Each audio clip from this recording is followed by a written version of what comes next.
Bon les gars, je suis dans la merde. Donc normalement le bac quand t'as fait régulièrement pendant l'année c'est plié. Mais comme au début de l'année t'as des potes plus vieux qui te disent ouais t'inquiète le bac c'est de la merde. Bah tu les écoutes. Donc les 2 dernières semaines quand tu réalises t'es pas bien. Et c'est là qu'au lieu de bosser à fond chez toi tu fais un truc totalement absurde. Tu vas bosser à la bibliothèque. T'as jamais bossé à la bibliothèque de ta vie avant. Mais là pour le bac t'y vas. Et pour justifier tu commences à dire cette phrase que tu disais jamais avant. Non mais j'arrive pas à taffer chez moi. Alors que t'as taffé chez toi tout le lycée. Et alors à la bibliothèque t'as 2 possibilités. Soit t'arrives trop tard, tu fais une queue de fou, tu rentres, tu croises tes potes, tu t'assois avec eux, check, pause café, après me niquer. Soit t'y vas tôt quand y a pas de queue, toutes les places sont libres. Mais toi tu développes le syndrome du snob. Tout est libre hein. Mais toi tu marches. Comme ça. Tu cherches au feeling la place qui te convient le mieux. Parce que t'as trop de temps sans doute. Et ça peut durer jusqu'à 20 minutes. Une fois que t'es assis et que tu commences à bosser, ça y est, t'es chaud, t'es à fond, t'es dans le rythme, dans ton alabac, tu dis que tu vas faire tous les sujets qu'il y a dedans. Métropole, Dom-Tom, Pondichéry, tout. Sauf le Liban. Eh les Libanais, j'ai rien contre vous, hein. Je kiffe vos falafels. Mais vos exercices de maths, c'est pas la fête. Ça pique le cul, t'es dessus depuis 3 heures, t'as écrit que de la merde. Tu te vois déjà dans les perles du bac, tu rentres, ta mère demande mais qu'est-ce qui t'arrive? Laisse-moi tranquille, j'ai fait un sujet du Liban. D'ailleurs mes vieux j'en peux plus hein. Ils me mettent une de ces pressions. Je sais que tu vas dire j'exagère mais non. Je te rappelle que mes parents ils ont la même gueule que moi. Les études pour eux c'est important. Si t'as fait autre chose que terminal SP maths, t'as déshonoré la famille. Ma mère par exemple, j'ai beau lui expliquer que j'aurai mon bac, elle préfère jouer au loto. En plus elle arrête pas de me comparer à mon frère. Ça c'est un truc de parents, c'est un comparer leurs enfants entre eux avec les enfants des autres. Tu sais mon frère il était à Louis le Grand au lycée. Là-bas ils font le concours de celui qui sort le plus vite de l'épreuve de maths. Nous on fait le concours de celui qui osera venir en tongs à l'épreuve de maths. On a pas le même délire. Il en avait tellement rien à foutre du bac qu'il est sorti au bout d'une heure 10 de toutes les épreuves. En maths il a eu 20. Bon, on dirait pas avec sa tête de con mais il cache bien son jeu. Le pire c'est qu'ils veulent absolument que j'ai une mention. La mention c'est pas un délire ça. Il y en a qui vont jusqu'à prendre 2 options pour en avoir une. Moi je veux juste la mention c'est bien hein, histoire de me dire que j'ai pas eu ras du cul. En plus apparemment tu peux être payé maintenant. Ouais tu sais c'est le CIC qui donne de la thune en fonction de ta mention. C'est 40 € si c'est assez bien, 80 bien et 120 très bien. Donc ça augmente de 40 € tous les 2 points de moyenne quoi. Vous êtes des crevards. Ça veut dire que la meuf qui détient le record là avec 20,6 de moyenne, vous lui avez donné que 200 €? Non mais moi je l'aurais embauché direct. Quoi, y a pas de place? Bah virer quelqu'un parce que le monde bouge, faut l'appliquer. C'est comme le mec qui a eu son bac à 11 ans là. Ouais 11 ans, un génie le mec. La légende raconte qu'il est en bébé et changeait ses couches tout seul. Ah t'es pas préparé? On a déjà cette pression. Je vous rappelle quand même que pour les terminales S qui passent le bac cette année, on fait partie de la génération sacrifiée. On nous a déplacé le bac histoire géo en première et ça a été remis en terminale tellement les notes c'était de la merde. On a été les cobayes d'une expérience du gouvernement. Et ils combattent la quenelle maintenant mais ils ont oublié qu'ils nous en ont mis une sévère l'an dernier. Le gros cul d'Hollande, les croquis de la Hollande, on les a sentis passer. J'ai eu 7. Ça va. Ouais je sais, j'ai géré. Et comme par hasard, la semaine où je passe le bac, il y a la Coupe du Monde qui commence. C'est un complot, on veut que je rate. Depuis quand tu regardes le foot? J'ai toujours aimé le foot. Et c'est qui ton joueur préféré? Zazou.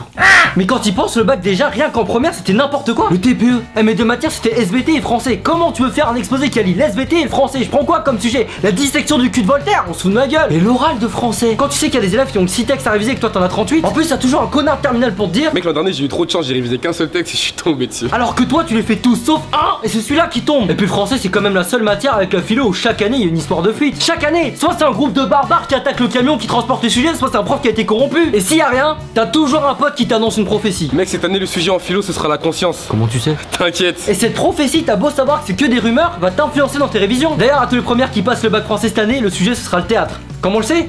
T'inquiète. D'ailleurs concernant la philo, j'aimerais remettre les choses au clair. Le mec qui un jour au sujet qu'est-ce que l'audace aurait répondu c'est ça n'a jamais existé. C'était dans un film. Enfin voilà, hein, tu n'auras jamais ce sujet, ne rêve pas, et même si tu l'as, t'auras pas les couilles. Tu vas improviser comme d'hab, hein, thèse, antithèse, prothèse, et ta note dépendra de ce que l'examinateur a bouffé à midi. Non mais me faites pas croire qu'il y a un barème en philo, y a pas de barème, y a un escalier à 20 marches sur lequel le recteur il balance ta copie et le numéro de la marche c'est ta note, c'est tout. Moi je flippe, je sais pas comment ça se passait devant les épreuves. Tu sais normalement t'es entraîné déjà, pendant l'année t'as eu des bacs blancs. Sauf qu'au bac blanc paradoxalement tout le monde triche. Ah si, non mais pas moi mais... Et là je vois les parents, ouais ça sert à rien de tricher, tu te manques à toi-même. Non? Vous voulez que termine de tricher au bac blanc? Arrêtez de faire rentrer ça dans la moyenne. Bah les notes ça compte pour les dossiers, dis à ton gosse de pas tricher, s'il loupe sa fac sur liste d'attente tu seras content. Et puis tricher au bac blanc c'est pas easy non plus hein. Moi les surveillants dans mon lycée c'est des chauds. Il y en a une chez moi, faut pas la chercher. Isa on va l'appeler, comme ça tu devines pas son prénom, j'évite les problèmes. Une fois j'avais la dalle, en pleine épreuve je sors un bounty et là Isa elle bondit jusqu'à ma table pour vérifier que c'est pas une anti-sèche. Une sauvage, tout le monde m'a regardé, les surveillants ils ont fait un cercle autour de moi. J'aurais dit calmez-vous les gars, si vous avez faim j'en ai d'autres dans mon sac. Ah ouais mais Isa, ils avaient qu'à demander. Non mais les surveillants ils étaient là avant nous, eux aussi pendant leur bac blanc ils ont triché contre les surveillants de leur époque, école auto-technique.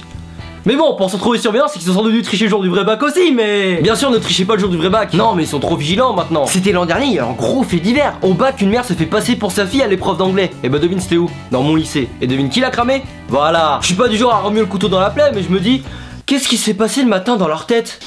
Ça passe crème. 5 ans d'interdiction d'examen, pour de l'anglais en plus, triche au moins pour un truc utile, cheat only for hein. N'empêche, je me dis le bac ça dure sur une semaine. Mais imagine tu foires une épreuve, qu'est-ce que tu dis le soir même? Alors là si j'ai 4 co-F2 je peux rattraper avec... Attends, ça peut se jouer sur rien. Moi j'ai toujours peur qu'au moment où t'es ultra concentré, t'es sur le point de trouver la réponse et là t'as une vieille odeur de Big Mac qui arrive de part derrière. On a le droit de manger pendant l'épreuve, ok, mais devrait y avoir un règlement sur la nourriture qu'on a le droit d'amener. Parce que le connard qui bouffe un paquet shroom ça va, le bruit du sachet je peux le masquer avec des boules caisses. Mais le mec qui se ramène avec son 280 chorizo, j'ai envie de lui mettre un 360 taekwondo. Remarque, je préfère toujours ça à un mec comme mon frère qui sort en avance. Bref, j'espère que tout se passera bien pour toi comme pour moi. J'espère que l'an prochain on pourra tous se dire que c'était de la merde.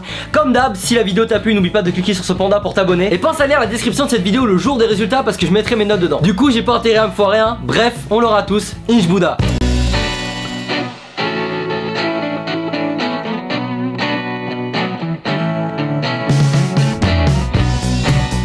Alors, fais voir. Tu comptes vraiment publier ça? Je sais pas, mais.